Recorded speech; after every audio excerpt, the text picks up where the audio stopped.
आता एक महत्त्वाची बातमी आहे। मुंबईसह संपूर्ण कोकण किनारपट्टीला पुढचे 4 दिवस मुसळधार पावसाचा ऑरेंज अलर्ट देण्यात आला आहे। आजपासून ते 4 जुलैपर्यंत या भागात जोरदार पाऊस बरसण्याचा अंदाज आहे। तर या आठवड्यात मुंबईत पावसाचा जोर वाढणार आहे। वीकेंडलाही अतिवृष्टीची शक्यता आहे। नागरिकांनी सतर्क राहावं आणि गरज असल्यासच प्रवास करावा असं आवाहन करण्यात आलं आहे। दरम्यान याबद्दल अधिकची माहिती देतात आमचे प्रतिनिधी गिरीश कांबळे। आपण पाहूया। मुंबईसह राज्यभरातील अनेक जिल्ह्यांना ऑरेंज अलर्ट जारी करण्यात आलेला आहे।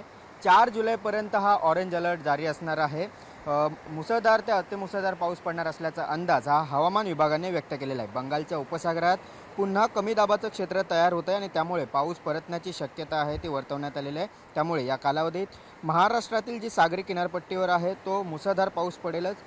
याशिवाय विदर्भ असेल, मराठवाड्यात देखील ऑरेंज अलर्ट जारी करण्यात आलेला आहे। सोबतच चंद्रपूर, गडचिरोली, अमरावती, अकोला आणि बुलढाणा या 5 जिल्ह्यांसाठी आज हवामान विभागाने ऑरेंज अलर्ट जारी केलेला आहे।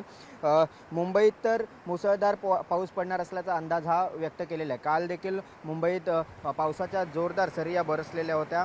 वाहतूक सेवा असेल, रेल्वे वाहतूक असेल, सर्व विस्कळीत झालेली होती। अनेक जे काही सकल भागांमध्ये आहे ते काही प्रमाणात पाणी साचलेलं होतं। मात्र आता पुन्हा एकदा हवामान विभागाने एक ऑरेंज अलर्ट जारी करण्यात आलेला असून त्यामुळे मुंबईकरांना देखील आणि राज्यभरातील जे नागरिक आहेत त्या सर्वांना एक काळजी घेण्याचं आवाहन आहे ते करण्यात आलेलं आहे। व्हिडिओ जर्नलिस्ट रोहित शिकवणसह गिरीश कांबळे, साम टीव्ही न्यूज, मुंबई।